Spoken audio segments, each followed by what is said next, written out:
Sense that, when somebody wants to talk about a conflict, they may have an awareness from going to school about what happened 6 centuries ago, but that doesn't motivate really what happens, today. I mean, for example, if you had even a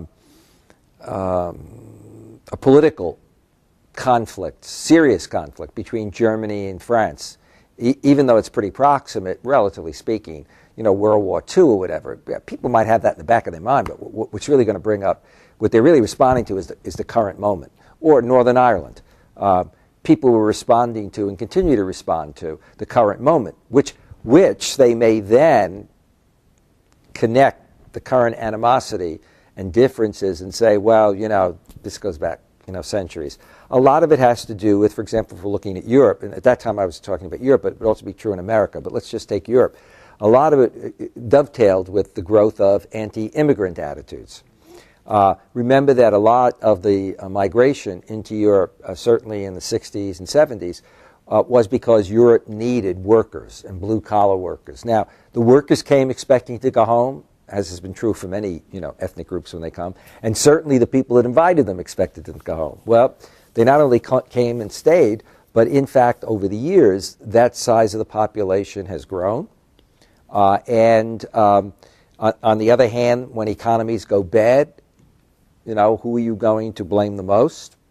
And then, of course, when you have attacks as occurred in London or in Madrid, you've got conditions there. And you certainly see that right at the top of the approach of Europe, in the sense of, in Europe, you see the rise of new parties that are super conservative, far right-wing, anti-immigrant, and many of them anti-Muslim, reflecting all of these conditions.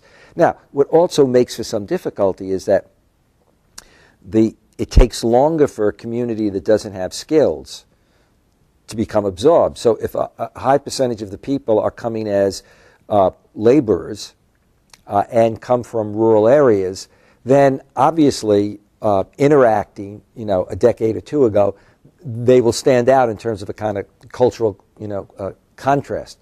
Now, this is different from the Muslim situation in America. 70% of Muslims in America, so we're setting aside African American Muslims, are immigrants who came with skills, were fleeing countries, wanting a better future, or immigrants who came here to study and wound up staying. So that's why, for example, today the American Muslim community is economically and educationally on a par with any other community in America, and in some ways ahead of it. Muslims are second to American Jews in terms of level of education. Economically, American Muslims are as well off, if not better, than your average non-Muslim American.